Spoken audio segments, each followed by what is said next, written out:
नमस्कार और स्वागत है आपके अपने चैनल वन वर्ल्ड में। मैं हूं शुभम और आज हम बात करेंगे इजराइल पर हुए हाल के हमले के बारे में। 7 अक्टूबर 2023 के बाद से इजराइल को एक बड़ा झटका लगा है और इस घटना ने पूरी दुनिया का ध्यान खींचा है।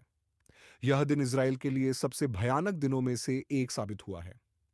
इस हमले में उनके 4 सैनिकों की दर्दनाक मौत हो गई, जो बुरी तरह जलने से मारे गए। इसके अलावा 60 से ज्यादा लोग घायल हुए हैं, जो इतने बुरी तरह झुलस चुके हैं कि सामान्य जीवन जीना अब उनके लिए मुश्किल होगा। इजराइल को इस बार भारी नुकसान उठाना पड़ा है क्योंकि हिजबुल्लाह के ड्रोन ने उनके मिलिट्री बेस पर हमला किया।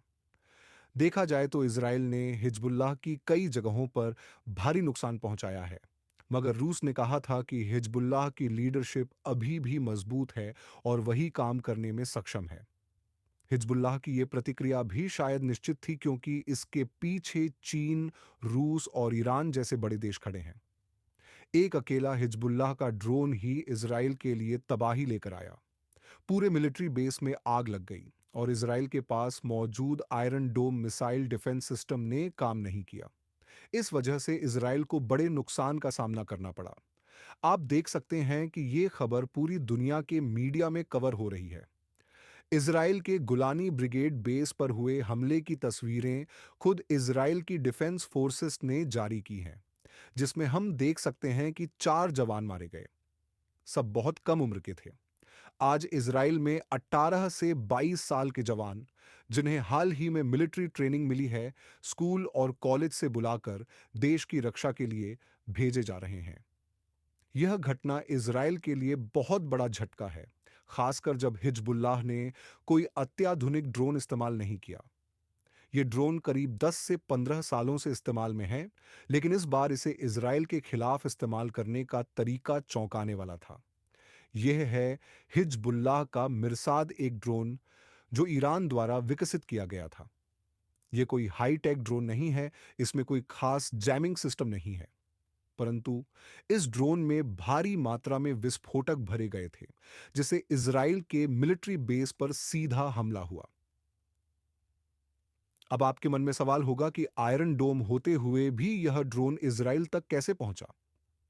हिजबुल्लाह ने पहले कई सस्ते रॉकेट्स लॉन्च किए, जिससे आयरन डोम उन रॉकेट्स को रोकने में व्यस्त हो गया।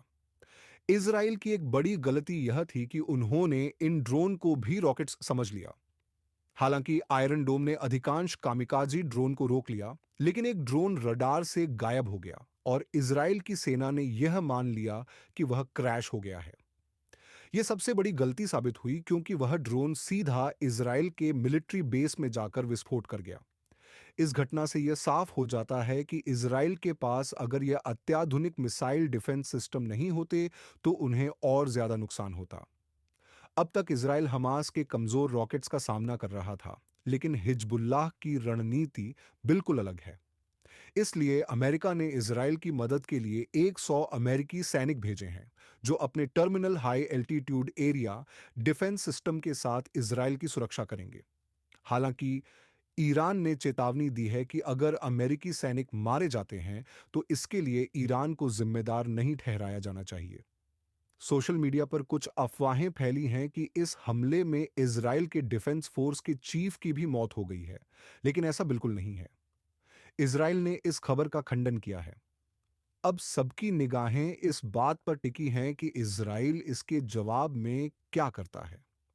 मेरे अनुसार इजराइल निश्चित रूप से ईरान के खिलाफ कोई बड़ा कदम उठाने की तैयारी कर रहा है और उम्मीद है कि इस तनाव से क्षेत्रीय स्थिरता न बिगड़े।